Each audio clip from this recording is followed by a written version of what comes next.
itu menandakan bahwa kita kebobolan.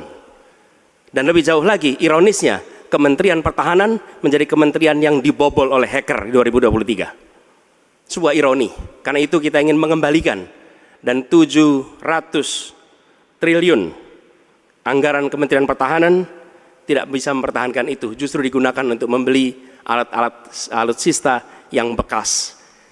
Mungkin ada yang asal bicara tanpa data, ya kan? Mungkin didorong oleh ambisi yang menggebu-gebu sehingga tidak objektif. Saudara-saudara sekalian, saya sebagai Menteri Pertahanan berpegang kepada doktrin, kepada strategi nasional, dan semuanya adalah atas dasar kepentingan bangsa dan rakyat Indonesia. Terima kasih. Selamat malam Bapak Ibu sekalian yang hari ini hadir di studio dan tentu saja yang menyaksikan melalui tayangan televisi atau streaming.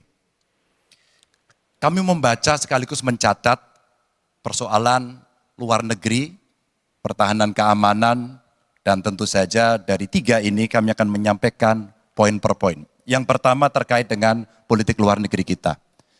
Politik luar negeri kita adalah alat untuk negosiasi terhadap dunia luar, tapi kepentingan nasional harus nomor 1. Kenapa itu menjadi penting? Karena kita mesti betul-betul bisa melakukan redefinisi terhadap politik luar negeri yang bebas aktif, yang disesuaikan dengan kondisi kekinian. Ini penting karena apa? Karena kita perlu untuk memilih, memilah, dan memprioritaskan yang menjadi kekuatan, keinginan dari bangsa dan negara ini. Rakyat butuh bekerja. Rakyat butuh lapangan kerja lebih banyak. Investasi harus lebih banyak. Maka kita mesti memperkuat infrastruktur diplomasi kita, duta besar, para diplomat, dan tentu saja inilah yang mesti kita berikan penugasan-penugasan untuk membereskan persoalan-persoalan kepentingan ekonomi nasional dalam konteks kekinian. Dan tentu saja kita tidak pernah lupa, Indonesia selalu setia pada kesepakatan yang pernah diambil. Dekolonisasi yang dilakukan mendorong, meyakinkan kita semua untuk membebaskan seluruh bangsa tanpa boleh mengintervensi satu dengan yang lain. Dan inilah komitmen kita pada kemerdekaan Palestina yang kita dukung terus-menerus. Maka kalaulah kemudian itu kita kerjakan, beberapa problem krisis iklim barangkali akan kita selesaikan dengan membawa pola-pola diplomasi sesuai dengan kekinian yang diperlukan.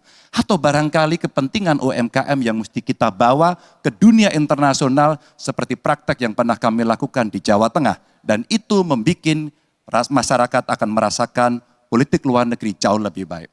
Pertahanan, sistem pertahanan rakyat semesta mesti kita dorong, kita lapisi dengan pertahanan yang betul-betul berlapis dan kita jadikan benteng pertahanan Nusantara sebagai sebuah satu kesatuan.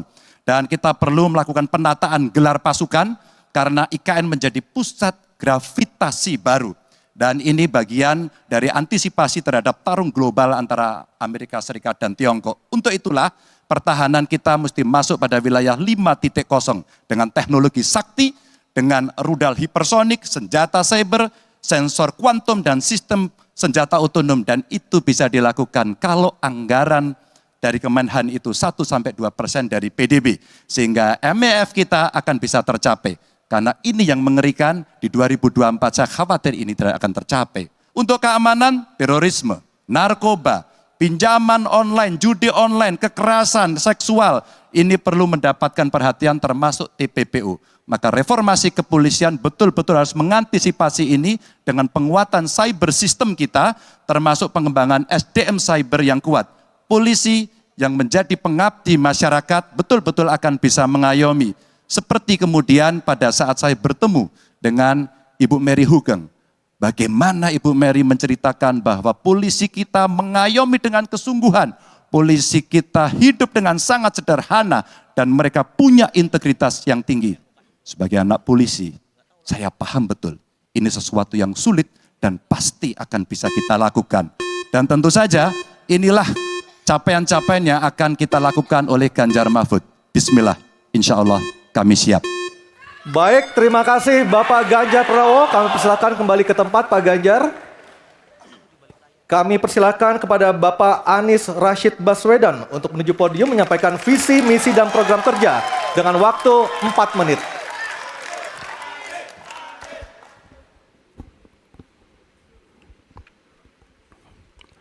Assalamualaikum warahmatullahi wabarakatuh. Selamat malam dan salam sejahtera untuk semuanya.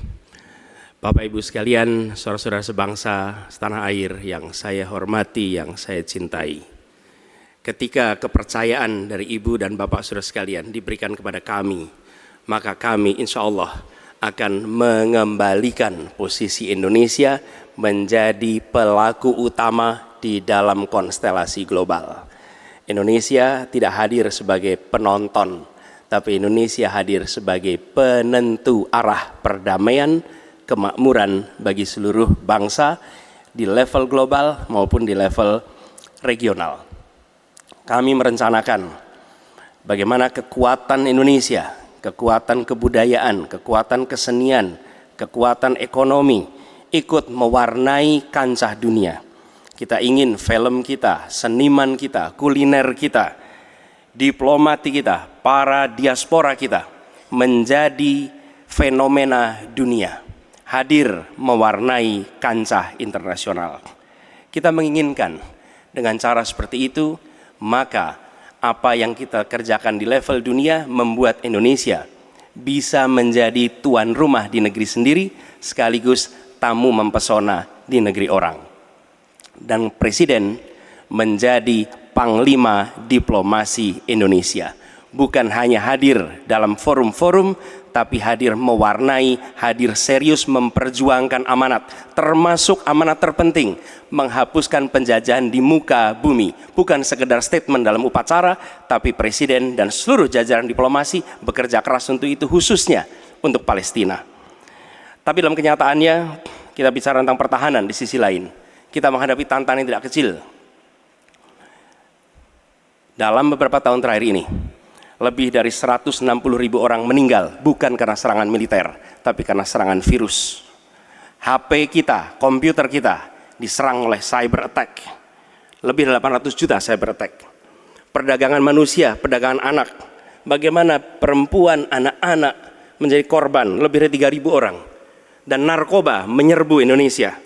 4,8 juta orang terpapar narkoba. Keluarga-keluarga kita menderita karena narkoba ini. Dan itu pedih sekali. Itu tingkat keluarga. Pencurian ikan, pencurian pasir, itu menandakan bahwa kita kebobolan. Dan lebih jauh lagi, ironisnya, Kementerian Pertahanan menjadi kementerian yang dibobol oleh hacker di 2023. Sebuah ironi. Karena itu kita ingin mengembalikan. Dan 700 triliun anggaran Kementerian Pertahanan tidak bisa mempertahankan itu, justru digunakan untuk membeli alat-alat alutsista yang bekas.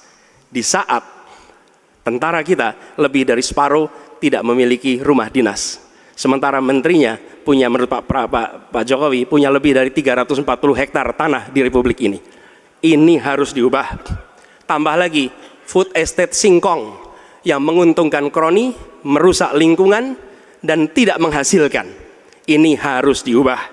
Kami akan memulai dengan kepemimpinan yang menjunjung tinggi etika, kepemimpinan yang mengandalkan data, informasi, kapasitas yang serius. Kita ingin Republik ini berperan di level global, dijaga secara serius untuk rumah tangga, untuk nasional, sehingga kewibawaan kita adalah kewibawaan berdasarkan kekuatan. Untuk itu kita butuh perubahan. Terima kasih. Assalamualaikum warahmatullahi wabarakatuh. Baik, terima kasih Bapak Anies Baswedan, dipersilakan kembali ke tempat. Harap tenang. Harap tenang. Harap Kita tenang sudah hadirin, paham? harap tenang dulu. Baik, Harap tenang. Selanjutnya kami persilakan kepada calon Presiden nomor 2 Bapak Prabowo Subianto untuk menuju podium menyampaikan visi, misi, dan program kerja. Harap tenang, ada waktunya. Harap tenang. Waktu Anda 4 menit dimulai ketika Bapak berbicara, silakan. Bismillahirrahmanirrahim. Assalamualaikum warahmatullahi wabarakatuh. Salam sejahtera kita sekalian. Shalom, Om Swastiastu, Namo Buddhaya, salam kebajikan. Bapak-bapak, ibu-ibu sekalian yang saya hormati. Malam ini kita membicara tema-tema yang sangat penting. Pertama, Pertahanan, Hubungan Internasional, Geopolitik, Globalisasi, Keamanan. Dengan demikian, kita kembali kepada dasar kita, tujuan nasional yang tercantum dalam Undang-Undang Dasar kita. Dalam pembukaan Undang-Undang Dasar 1945 tercantum sangat tegas bahwa tujuan nasional kita yang pertama adalah melindungi segenap bangsa Indonesia dan seluruh tumpah darah Indonesia. Jadi, fungsi dari negara yang pertama adalah melindungi, berarti pertahanan. Saudara-saudara, kita memahami negara kita sangat besar, sangat kaya, ratusan tahun negara-negara dari jauh datang ke Nusantara ini untuk intervensi, untuk mengganggu, untuk adu domba, dan untuk mencuri kekayaan kita. Sampai kita merdeka, kita pun harus berhadapan dengan kekayaan alam kita diambil dengan murah. Karena itu, untuk kita menjadi negara makmur, untuk kita menjadi negara sejahtera, untuk rakyat kita hidup layak, punya pekerjaan layak, kita harus menjaga kekayaan kita. Kita harus menjaga dan habis itu kita harus mengelola kekayaan kita. Saudara-saudara sekalian, politik luar negeri kita secara tradisi sejak awal kita merdeka adalah bebas aktif, adalah non-blok, tidak memihak, tidak ikut blok-blok, tidak ikut fakta. Ini akan saya teruskan. Dengan hubungan baik dengan semua kekuatan, kita bisa mengamankan kepentingan nasional kita. Saudara-saudara sekalian, 1000 kawan terlalu sedikit, 1 lawan terlalu banyak. Kita akan menjalankan politik tetangga baik. Saudara-saudara sekalian, kita bertekad harus punya pertahanan yang kuat. Mungkin ada yang asal bicara tanpa data, ya kan? Mungkin didorong oleh ambisi yang menggebu-gebu sehingga tidak objektif. Saudara-saudara sekalian, saya sebagai Menteri Pertahanan berpegang kepada doktrin, kepada strategi nasional, dan semuanya adalah atas dasar kepentingan bangsa dan rakyat Indonesia, dan saya mampu mempertanggungjawabkan, dan saya berkeyakinan hanya dengan pertahanan yang kuat kita akan dihormati, kita akan menjaga kepentingan nasional kita.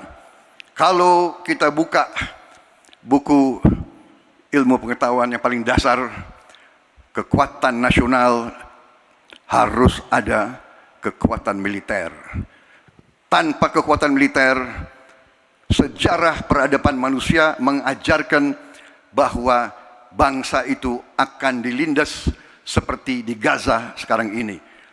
Akan diambil kekayaannya, akan diusir dari tanah airnya. Tidak bisa tidak, kita harus kuat. Kita harus kuat. Terima kasih. Wassalamualaikum warahmatullahi wabarakatuh. Baik, waalaikumsalam warahmatullahi wabarakatuh. Kami persilakan kembali Pak Prabowo, kita berikan apresiasi yang paling meriah